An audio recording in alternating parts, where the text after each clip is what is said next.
Let's go, champ. It's the champ, Shannon the Cannon Briggs, and you're watching True School Sports. Let's go, champ. Pick your hands back up and win this fight, and that's what I did. And you've beaten Kell Brook now, Mikey Garcia, Sean Porter, and Danny Garcia. Who do you want next?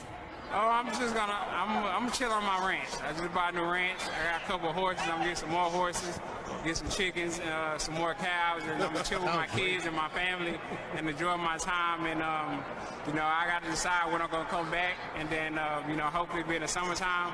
But right now, I'm just gonna enjoy my family time. I had a long year and a half, and I need to rest a little bit. All right, well, enjoy your rest time. Enjoy your Christmas with your family, and we'll look to see you in the summer. Congratulations, Errol Spence Jr., everybody. Brian, back to you. The untouchable True School Sports Empire proudly presents something the boxing game's been missing. Hey, what's going on? It's your boy BT, and I came here to talk some boxing with the thousands of True School Sports subscribers. Hope you guys doing good. You know, just patrolling the streets of North Miami. You know, getting my little walk in.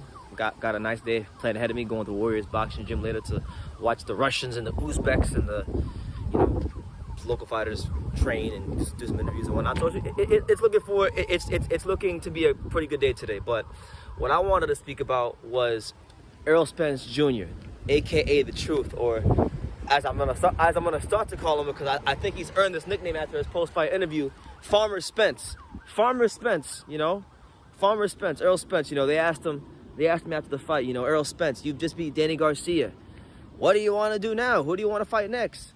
And he said that he wants to go on his ranch with his chickens and his horses and relax. Which, listen, I don't knock that. You know, go enjoy the fruits of your labor.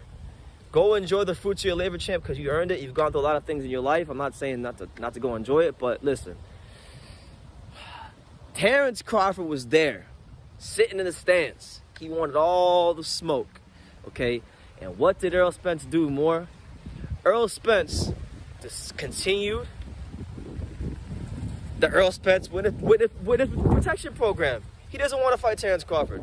And I'm going to take it a step further. Not only does Farmer Spence not want to fight Terence Crawford, Farmer Spence knows he will never beat Terence Crawford. It will not happen, all right? Like, there's many fights in boxing, big fights in boxing that the fans want to see, this fight being one of them. A lot of people say, oh, these fights are hard to pick and whatnot. This fight is not hard to pick at all. This fight, for anybody who knows anything about boxing, this fight is not hard to pick at all. This fight is going to end in a masterclass unanimous decision for Terence Crawford. He's too slick, too skilled, too good, too versatile, too mean. He's got everything, every ingredient in the world to not just beat Errol Spence, but beat him thoroughly. And you know, I just said this recently on Facebook. You know, I think Terence Crawford is one of the few fighters fighting right now that could have been champion in any era. That's how good I think he is, to be honest with you. But I wanted to talk about, like, the continued disinterest from Errol Spence, and like, I know what he's doing. I can see right through Errol Spence and see what he's trying to do. He's trying to, like, act like he doesn't want to fight Terence Crawford because he wants to stick his chest out and posture himself as the A-side. That's all this is. All this is posturing. All this is a way of him trying to gain leverage in negotiations by making himself seem like he is the A-side in this fight.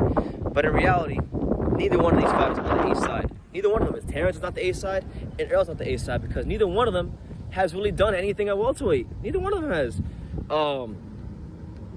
And I'll be honest with you. I was talking to my boy Johnny. Shout out to my boy Johnny. You know, we're having this conversation, and like, the reality is, the only reason these two guys look as great as they do, in my, you know, in his opinion, and I partially agree with him on this, is that the welterweight division isn't all that. It really isn't all that, to be honest with you. The only welterweight that's really done anything in the welterweight division in terms of resume is Manny Pacquiao. Okay, everyone else, you know, the jury's still out. The jury is still out on them. You know, we talk about Spence and what he's done.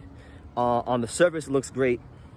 He's unified. He's beaten some name opposition. But, like, okay, when he fought Porter, that was a close fight. He didn't blow Porter out. You know, Mikey Garcia, I don't even count that as a good win. Mikey Garcia didn't even come to fight. His last fight was against Danny Garcia. You know, everybody says Danny Garcia is this underrated great fighter. I don't think he's an underrated fighter or a great fighter at 147. To me, he's a gatekeeper. You know, and he fought like one that night. You know, and the fight went exactly how I thought it would go. Like, I cannot believe that the fight literally went exactly how I thought it would go. But Danny Garcia fought in the way that I thought it would go. He started to lose rounds around when I thought he started to lose rounds. It went, there was no way that fight could have went any more differently than I thought it went. The only thing that surprised me was that Danny Garcia used his right hand in such an intelligent manner in the first 5 or 6 rounds of the fight. That was the only semi-surprise, but the fight pretty much went how I thought it would go. And it was scored the way I thought it'd be scored, 116-112. So, you know, are we gonna go crazy over him beating Danny Garcia? Because what did Danny Garcia ever do at welterweight? Yeah, strictly at 147. He never did anything at welterweight. He never got over the hump in any of his big fights. And, you know, it is what it is. So I don't really look at Errol Spence's resume at welterweight. The only win that I'll give Errol Spence and Terence Crawford credit for, which I think is a good win, was Kell Brook. You know, Kell Brook, when Errol fought him, was the IBF champion. He went to England, beat him. When Terence fought Kell Brook, he was the most motivated he'll ever be in his career for any fight, and Terence absolutely outclassed him. So I think the Kell Brook win for both of them was really good. But that's about it. You know, Errol Spence Jr. will not beat Terence Crawford. It's not gonna happen. It's not gonna happen. You know, he's got a good jab. He can move around a little bit. But I stand by what I say. Errol Spence can only fight one way. He doesn't have that world-class punching power to really hurt you. He has to break you down and outwork you. And Terence Crawford, for me, like I was listening to the great boxing coach from Philadelphia, Benny Briscoe, and Benny Briscoe said that boxing, like every punch in boxing, is a question, and every counter or everything that you do off of your opponent's punches is an answer. So boxing is just about who has more answers to the questions, and I don't think Errol Spence is gonna have more answers to the questions if they ever fight. You know, that's why Vegas just did their odds for that fight, even though it's not officially happening next, but they did the odds for that fight, and Terence Crawford's the favorite. He's the favorite for a reason. Why? Because he's the better fighter. I know he's the better fighter. Vegas knows he's the better fighter. Anybody who's honest and knows anything about boxing knows he's the better fighter. And Errol Spence himself, Farmer Spence, he knows that Terence Crawford's a better fighter. That's why he's talking about buying chickens and horses, because he don't want to fight Terence Crawford. That's why Manny Pacquiao is calling him out, and you know, he's acknowledging him, but he's not acknowledging Terence Crawford. He said he don't care about Terence Crawford, but guess what, man? You go over there fucking with Manny Pacquiao, ain't nobody gonna care about you, because you're gonna lose. You're gonna lose to Manny Pacquiao. So if I were Errol Spence and Terence Crawford, this actually goes to Errol Spence and Terence Crawford. Both of them, both Errol and Terence Crawford, it's in their best interest, if at all possible, if you guys could if Terence could sign PBC, or if PBC and Top Rank can come to some sort of agreement and make that fight happen as soon as possible, do that, please, because if any of you guys go fight Manny Pacquiao, you are running the very, very big risk of getting your ass beat in that fight with Crawford and Spence, then loses its luster. Don't play around, because if you play around, we're gonna have another Deontay Wilder, Anthony Joshua situation where you try to marinate the fight. You try to wait for the right time for it to happen, and there is no such thing as a fucking right time for it to happen, okay? Right time is your next fight. That's the right time, okay? This isn't Pacquiao Mayweather, where it's a fight that's gonna generate hundreds and 200s and 300 millions of dollars, okay? This is a good fight. It's a fight that I think for both fighters who are not superstars in America, I want to really get that clear, because a lot of times, for people that don't live in America, y'all don't really understand that neither Terence Crawford nor Errol Spence, regardless of what they may say in the media, are big stars in America yet. And I feel like for both of them, they need each other to break out and become those superstars. And look, the reality is this: if the first fight is good, which I think it will be, I think the first fight will be good. You know, for Terence Crawford, he gonna put on a masterclass decision. I think they should actually, when they sit down and negotiate that fight, it's in their best interest for both fighters for them to do 2 fights. I think it is, because I feel like both of them need each other. They both need each other to break out and become the stars that we all know they are. You know, Terence Crawford is an exceptional fighter. He's creme de la creme. He's top shelf. To me, he could be champion in any era of boxing. And Errol Spence is a great fighter in his own right. He's got that workman-like style. He's got great hand positioning. He throws a really educated, intelligent jab. He's the best body puncher at 147. He could prove himself to be a great fighter too. You know, they're both great fighters, and I feel like they need each other. It's not, there is no A-side in this fight. They need each other, and it's in their best interest to do 2 fights. So when I watch the fight, and I listen to Errol Spence real clearly. I'm a fan of Errol Spence. I like Errol Spence. I want him to maximize his career and do great things. When I hear him talk about, when they ask him who he wants to fight next, and he doesn't even answer the question, and he talks about chickens and horses and a ranch and things like that, you know, it's just not the most encouraging. It really isn't. It really isn't. So, you know, Errol Spence, he's not interested in fighting Terence Crawford. You know, Farmer Spence, get it together, man, please, for the love of God. You know, I'm happy you came back. God bless you from coming back for your car crash. You know, but I'm not getting I'm not gassed at all about what I saw in the ring against Danny Garcia. I mean, Danny Garcia is probably one of the most overrated welterweights in the whole entire division. Like, he is. He's someone that he's got good attributes. He can counterpunch. He's got underrated defense. You know, he had his ingredients to be a decent fighter, but his jab is trash. I'm sorry. The reason Danny Garcia can't beat anybody at welterweight, and I'm starting to see this more and more every time I watch him fight, is because his jab is absolutely caca. It's trash. He don't step in with it. There's no conviction. He doesn't close any sort of range when he throws his jab. So he's never in position to hit you with that straight right or anything that you would consider a grown man punch off of the jab. So he's basically a one-handed fighter. So I'm not going to give Errol Spence no credit or get too gassed. I'll give him credit. It's a good win. But I'm not going to get gassed like everybody else is for beating basically what is a one-handed fighter. Danny Garcia is a fighter who is cement-footed. You know, he becomes cement-footed as the fight wears on. He has no jab. And he's very fortunate. He just has a granite chin, and it seems like it's impossible to drop the guy.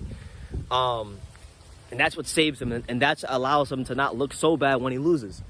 But I'm not getting gassed about him beating Danny Garcia, because, I mean, I saw some things in that fight that if Terence Crawford fought him, if Terence Crawford fights that version of Errol Spence, he'll beat the shit out of him. So I hope they make this fight, because I want to see it. I want to see if Errol Spence really is what his name says he is, and that is the truth, you know. And yeah, you know, that's all it is, man. That's all it is. I'm sick of everybody using the situation, because it's been happening for a while. Everybody's using the situation to like shit on Terence Crawford and say that it's him ducking Errol Spence. But the reality is, nobody's ducking Errol Spence. Errol Spence is the one that from day one, from the day Terence Crawford announced he was coming to 147, he's the one who moves the goalposts. He's the one talking about chickens and fucking horses and being on a ranch, on some straight Texas shit. You know, he's the one that's getting way too much credit for fighting a one-handed fighter, you know, in Danny Garcia, in a guy that's never done anything at welterweight. Like, Errol Spence is probably the only guy who could do that, who could fight a guy who's never accomplished anything at welterweight of significance and get all this credit for it. And the fight before that, he fought a guy that people thought he was going to blow out in Sean Porter. Didn't blow him out, you know. And without that knockdown, who knows how that fight could have been scored. Who knows if he would have beat Sean Porter, because that knockdown gave him a lot of momentum to grind out those last couple of rounds. Porter was in his ass all night long, you know, and he doesn't have, in my opinion, looking at Errol Spence, he does not have the tools to defeat Manny Pacquiao. So if I were him, I would stay the fuck away from Manny Pacquiao. It's not going to happen for him. In fact, I know sometimes people in boxing watch these videos, so if you're part of Team Spence, if you're part of PBC, and you come across this video, send it to Errol Spence himself. I don't give a damn, okay? Because I've never been afraid of letting my opinions and perspectives be known on boxing, because, you know, there's some times where I'm wrong, but when I get it right, I really get it right. And I don't think I'm going to be wrong when Errol Spence Manny Pacquiao fight. I've been telling you guys, I told you guys a year ago that Errol Spence's style is tailor-made for Manny Pacquiao. And if they fight, it's going to be Manny Pacquiao versus David Diaz 2.0. And if you haven't watched that fight, go watch that fight. The style matchup is somewhat similar. I know Manny Pacquiao was younger, and that was when he was at lightweight, but it's the same thing. It'll end up the same way. Manny Pacquiao versus David Diaz 2.0. You know, the southpaw versus southpaw matchup. You saw Manny Pacquiao to David Diaz. He'll do the same thing to Errol Spence. So please, make the fight with Terence Crawford. Stop trying to be a businessman. I mean, get your money. I get it, get your money. But, like, stop being a businessman first, okay? Like, you fought at Cowboy Stadium. You've been on pay-per-view. You got paper, all right? And you're going to get paper if you fight Terence Crawford. And you'll get paper if you fight him twice. That's what y'all should do. Y'all should fight twice because y'all need each other. You guys are two of the biggest names from America in the welterweight division, and you guys should use each other to boost each other into superstardom. The same way the great American fighters back in the day used to do, like with Hagler and Hearns. You know, same thing with just a lot of fighters, Hagler and Hearns, and you know, just Holyfield and Bowe and Ali and Frazier. You know, these guys, the reason they became such stars was because they used each other to become stars. They had trilogies and they had 1, 2, 3 fights, and those fights are talked about, they are loved, and they are revered, and they will be loved and revered for as long as the earth is spinning and boxing is even in the consciousness of human beings' minds. That's the kind of impact those fights have, and I feel like that's the kind of fight that Spence Crawford could have if we could just get over the massive hurdle that is boxing politics. You know, I don't know why Errol Spence. It pisses me off, you know, because Errol Spence said in his interview that tables turn, right? And I've been covering boxing here on YouTube for many years, so I remember making videos when Errol Spence was a prospect. I remember talking about his fights when he fought Alejandro Barrera and guys like that. And I was there at the Barclays Center in April of 2016 when he fought Chris Algieri and blasted him out the ring. I think it was in about 4 rounds. So I'm very familiar with Errol Spence, and I remember when he was a prospect and he was young and he was hungry, you know, he wanted to fight everybody. There was no excuses, there was no qualms, there was no posturing. It was just a young, humble, very talented kid from DeSoto, Texas, trying to leave his stamp on the sport of boxing and make himself known. And he's made himself known, and credit to him, he's accomplished a lot in his time in the sport. But like this is to me, this is his defining fight, and it's Crawford's defining fight too. In my opinion, I know the Spence fans and the Spence cult, you know, in the LDBC, you know, those clowns, they're gonna say that, oh, well, no, he's the A-side. You know, he sold 300,000 pay-per-views against Mikey Garcia. What the fuck is? Listen, what is 300,000 pay-per-view buys in the grand scheme of things? Y'all like this little boxing bubble of the YTBC is so small that I think people lose touch of reality. In the grand scheme of things, what the fuck is 300 or 400,000 pay-per-view buys? It's nothing. It doesn't mean nothing. And if I'm being honest, Mikey Garcia was the reason that pay-per-view sold, not Errol Spence. You know, same thing with Porter. I mean, Porter was that was good, but like either way you slice it, 300 or 400,000 buys is nothing, and it doesn't constitute. Even if Terence Crawford only sold 50,000 or 75,000 against Victor Postol or whatever it was, it doesn't constitute Errol Spence being the A-side, because the reality is this: he's not a big enough of attraction at the box office to offset what Terence Crawford has accomplished in his career. He's not. There's no way around it. Terence Crawford is the pound-for-pound king of boxing. Terence Crawford is a 3-division champion. Terence Crawford was the undefeated lineal 140-pound champion. Terence Crawford has had a competitive fight probably in his entire career. Terence Crawford has stopped his last 8 opponents straight. He has not gone 12 rounds since Victor Postol. All right, so Errol Spence might be a bigger draw than Terence Crawford, but he's not a big of an attraction in comparison to Terence Crawford to offset what Terence Crawford accomplished as pound-for-pound king of boxing. So because when you take the accomplishments of Terence Crawford, okay, and you compare it to what Errol Spence is currently at this stage in time, at this juncture of time at the box office. When I say box office, I mean selling tickets, being relevant in the overall landscape of the American sports media and the American sports fan. He's not that big of a star. No way, no how. He's big in Texas. He's big amongst boxing fans, but outside of that, he's not like he postures himself to be. So there was ever a fight that deserved 50-50, it was this fight between Terence Crawford and Errol Spence. And I swear to God, all right, I've said I'm fed up with this fight so many times, but I want to see it so bad. And you know, there was a pandemic that happened this year, you know, a pandemic of sorts. You know, I don't really put too much stock into it. I think it's bullshit, to be honest with you, but like, whatever. Pandemic happened. It stagnated the whole world, not just boxing, but the whole world. And I give Spence and Crawford a bit of a pass. So 2021, this fight's got to happen. There's no excuses anymore. I don't want to hear any excuses from Errol Spence's side talking about fucking farms and pigs and purse splits. No, fuck that. You need to sit down at the negotiating table. I don't care if Terence Crawford's for Top Rank. I don't care if it's a PBC. I don't give a fuck if he's at Toys R Us. I don't care if he's at Kmart. I don't care if he's at motherfucking Eckert's.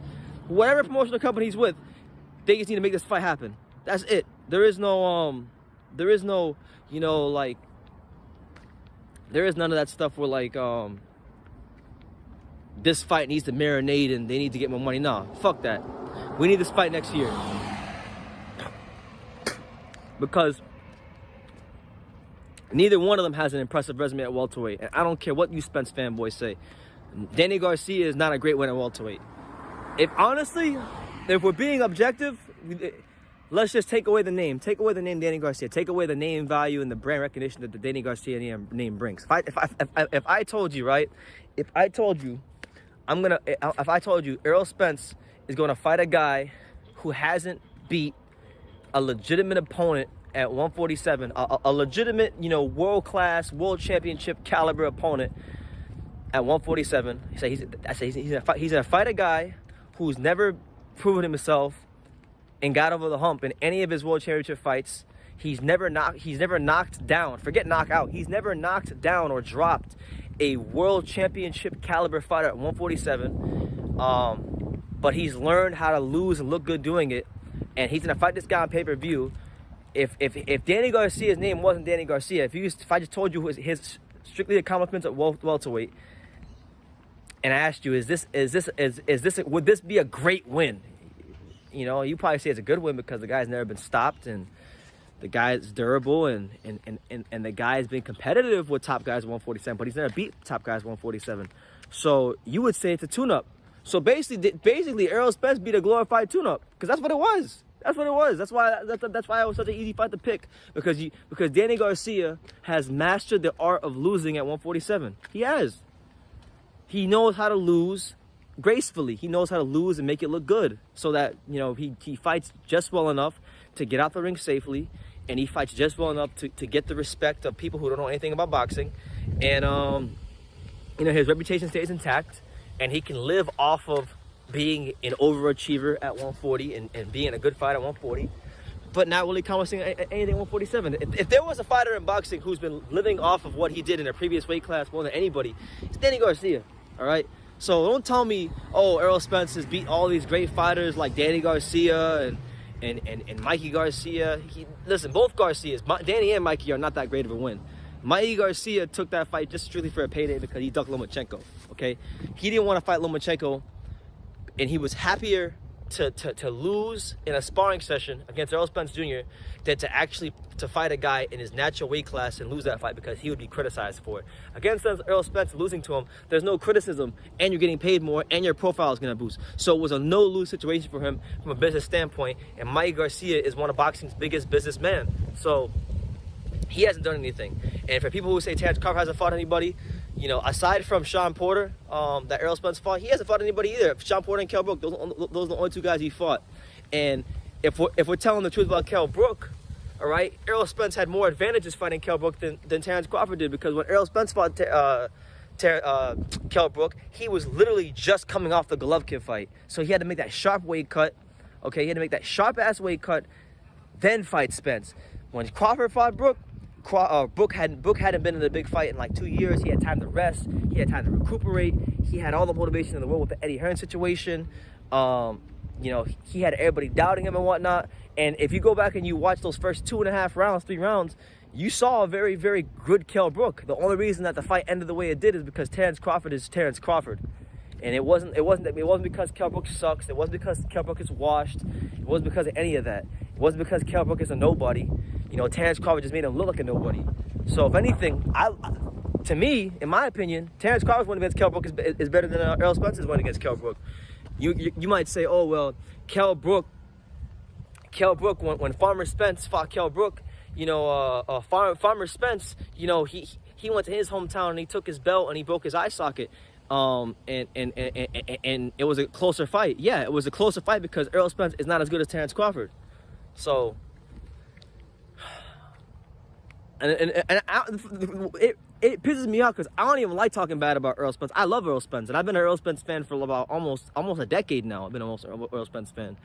I love Errol Spence, and I want to see him progress and succeed and go down as one of the great fighters in the welterweight division. And you know, I think he's got a chance, but you know, prancing around and you know, this is why I hate. I don't hate Floyd Mayweather, but I hate the effect that he had on boxing, because every fucking fighter wants to think they're playing chess. Because you know, a big saying Floyd had was, "It's chess, not checkers." So every fighter, when they're ducking the shit out of the guy they should be fighting next, and they're delaying it to try to get like an extra, you know, $50,000, whatever, because the fight is not as big as they think it is. They say, "Oh, it's chess, not checkers. I'm playing smart. I'm being strategic." No, you're not being strategic. You just don't want to fight because you know that guy will beat the shit out of you. So that's how I look at Errol Spence versus Terence Crawford. You know, he thinks he's falling victim to the Floyd Mayweather effect, and you know, he's talking about playing chess, not checkers. You know, it's ridiculous, man. Like, you're a great fighter. You know, I don't have any hatred towards Errol Spence. I just don't like how this whole Terence Crawford thing is going, because it's been you who's been inconsistent the whole time. Terence Crawford wanted to fight you, okay? It's been you who's inconsistent. Everybody say, and then it pisses me off, right? And I want to address this too, because I get sick of hearing this. It's the most annoying thing in the world.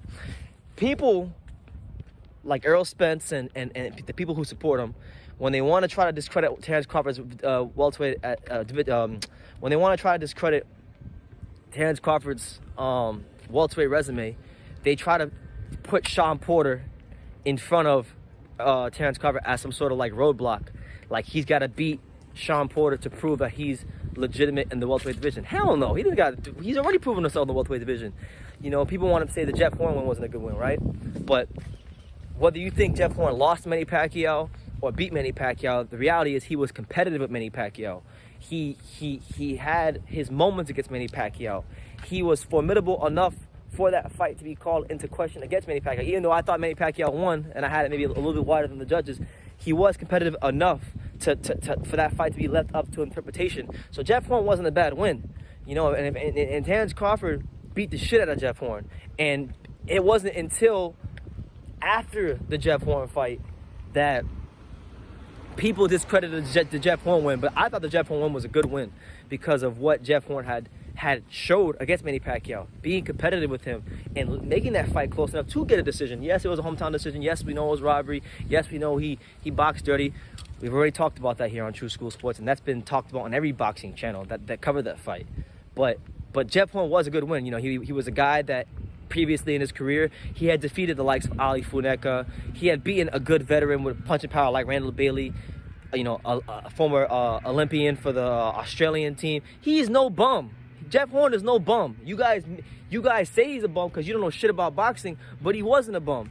And Terence Crawford beat the brakes off of him like he was nothing. Now, I'm not saying Jeff Horn was better than Keith Thurman, or I'm not going to say he's better than Sean Porter, or that he was a top, you know, 3 welterweight, even though he was champion. I don't think he was ever those things, but I'm not going to sit here and hear from people who can't even tell me a damn thing about Jeff Horn's career or his resume talk about how he sucks. No, fuck you. He doesn't suck. He's a good fighter. He's a good fighter. Terence made him look like a nobody. You know, same thing with Kavaluskas, right? Kavaluskas, another fighter, a Lithuanian, wherever he's from. Where the hell is that guy from? I don't even know where the hell he's from. But wherever he's from, representing the Olympic team, okay? Fought Ray Robinson. Good fighter. You know, it's not easy to look good against. Guy that actually beat Terence in the amateurs, and Ray Robinson. Long, rangy southpaw. Close fight, could have won either way. I thought Kavaluskas won. Then when he fights Crawford, right, he's looked at as a massive underdog, okay? And he goes in there and he gives Terence Crawford the best fight of his career. You know, a lot of people, including the LDBC clowns, you guys thought Kavaluskas dropped Terence, and his glove did touch the canvas, so yeah, maybe he did. But Terence rallied. Terence showed his innate ability to break down fighters, take them to deep duck in uncomfortable places, and fucking put them beneath the dirt and keep them there. Nobody's done that better in boxing over the last 4 years than Terence Crawford. And, you know, Kavaluskas, to me, his stock rose that night, and he's a legitimate top 10 welterweight, and Terence beat the shit out of him. And I know for a fact if Errol Spence fought Kavaluskas, he wouldn't have as good of a performance against Kavaluskas as Crawford did. I know that for a fact. And if Errol or PBC or if any of you fanboys, you know, if anybody out there has a problem with what I'm saying, make them go. Why are ducking Terence Crawford? Because you're gonna duck Terence Crawford. Go fight with Mean Machine and go see how you do against him. You know, I'd love to see that fight. I'm sure Errol would win, but it wouldn't look as good as Terence Crawford did. I'll tell you that right now. No way, no how. You know, they try to discredit that win. Then they try to discredit Kell Brook. You know, we went through Kell Brook already. Come on, you're gonna discredit Kell Brook, former IBF champion. You know, one of the best jabs in the sport, one of the best 1-2s in the sport. No, you don't know what you're talking about. What else is there? Who else at 147 did he fight? We had Kavaluskas, he had Horn, Benavidez was whatever. You know what? Benavidez is probably the main one that you could say is not the best win. But you know what? You saying Dave Benavidez isn't a good win, but you know what? I'm going to use the Spence fanboy logic. If you're saying Benavidez isn't a good win for Crawford, I'm going to use the same logic that dumbasses like BFTB Boxing used when I debated him. Like BFTB Boxing, when I was on a show, you know, I had him all sad. I had him so sad and schooled him so badly on boxing that he put the video on private. He hasn't put it back up yet. I had BFTB Boxing whining and complaining and trying to tell me that Carlos Ocampo, who was undefeated, was a great win. So if Carlos Ocampo, who was an undefeated fucking nobody mandatory challenger, was a good win, then 29-0 Jose Benavidez is a good win too. So we can't even say Jose Benavidez is a whatever win, because Carlos Ocampo is a whatever win. So Carlos Ocampo is a whatever win, then Jose Benavidez is not a whatever win, you know? So you Spence fanboys gotta keep it consistent, man. And Farmer Spence doesn't have as great of a resume as people say he does. He's got a solid resume if you don't know anything about boxing and you don't know about the context of these fighters and their skill sets and what they did in their career and their mentalities, and you just look at the names and how hyped up are they, and you just look at the names he has. Of course it looks good. You know, he's got some recognizable names on his resume. He's got Danny Garcia, he's got Mikey Garcia, he's got Sean Porter, he's got Kell Brook. He's got a lot of guys, you know, and you know what? People want to talk about resumes, right? I'm gonna end the video on this note because I think this is a good way to end this video. Okay, I find it hilarious how Spence fanboys want to talk about resumes, right? They say Errol Spence, we can't compare Crawford to Errol Spence because Errol Spence has a better resume at welterweight, which, you know, I think right now you could say he has a slightly better resume than welterweight than the Terence Crawford. But see, this is where context and looking at things objectively and being a man and removing your emotions from things comes into play. Terence Crawford turned pro as a lightweight. He turned pro as a 135-pounder, okay? He fought like Andre Klimov and Ricky Burns and them guys, okay, when he was 135. All right, then he scaled to 140, you know, and then he fought guys like Thomas Delorme and Ndongo and Postal and Lundy and Felix Diaz, you know, them guys, right? He didn't turn pro. He didn't make his professional debut at welterweight. He didn't fight at welterweight until like 2018, okay? So we're talking about not even 1/3 of his, because Terence Crawford's what? He's got 35, 36 fights. And maybe he's had about 5 or 6 fights at welterweight. So we're talking about less than 1/3 of his career has been spent at 147, you know, fighting people. So it's a simple numbers game. Like it's a very simple numbers game. If Terence Crawford has spent less than 1/3 of his career at welterweight, and Errol Spence has spent the whole entire 26, 27 fights of his career at welterweight, who the hell should have the better resume? It should be Errol Spence. It should be Errol Spence. Terence Crawford, in fact, I'm gonna put it like this.